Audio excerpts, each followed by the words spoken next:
भाई कुछ भी हो सकता है आजकल, कुछ भी हो सकता है, डिजिटल जमाना है। लेकिन कहना है क्या, ओहो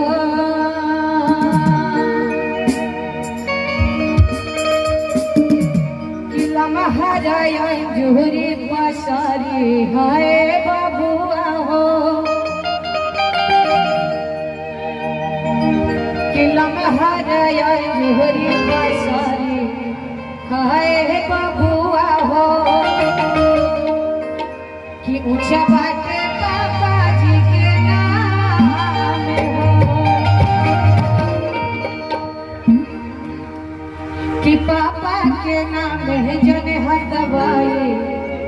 हाथ दिल कहलू भेड़िया, कि अरे हमर चाचा जी के नाम है जने हदवाई हाय काला, अरे जाने लागी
तिलक चढ़ेगा तो हमने क्या माता बहन हो गाड़ी गई कि अरे अतना दिन में हरे अतना बर्तन अरे कहाँ से लैले रे सारा, कि अबे बियाह ठीक भइल 1 महीना भइल, मान ली शादी के डेट फिक्स भइल बा, 1 महीना होते बा तो तू इतना सामान कहाँ से ला दे? सही बात कि इतने दिन में अरे इतना बर्तन अरे कहाँ से लैला, कि माई बेचला अरे बहिनिया बेचला, कि फुआ के धैला तारा,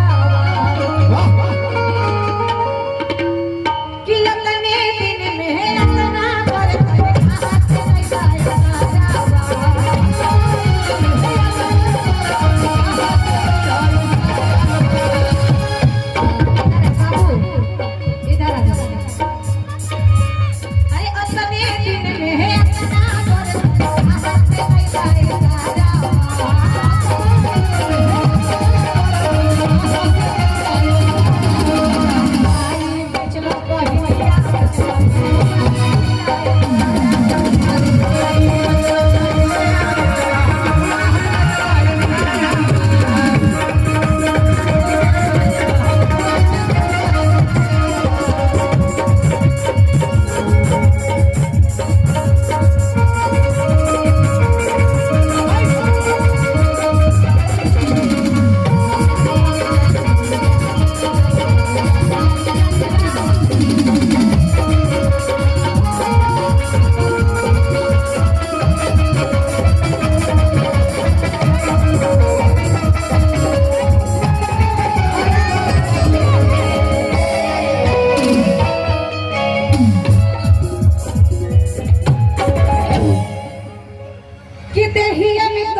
भजन है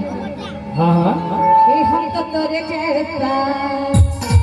नहीं देखा ऐसा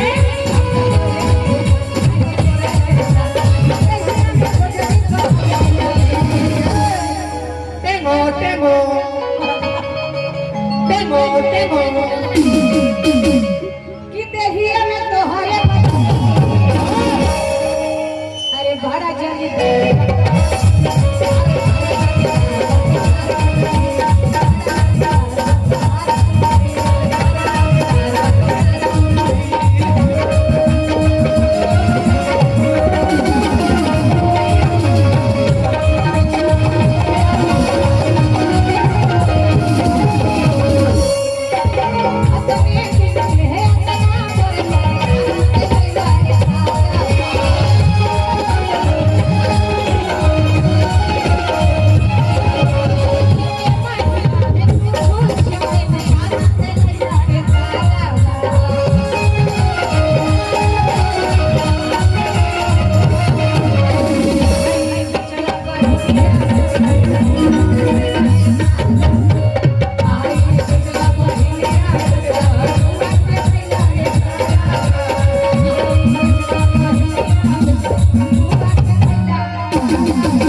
अच्छा लगे तो एक बार ताली बजा दे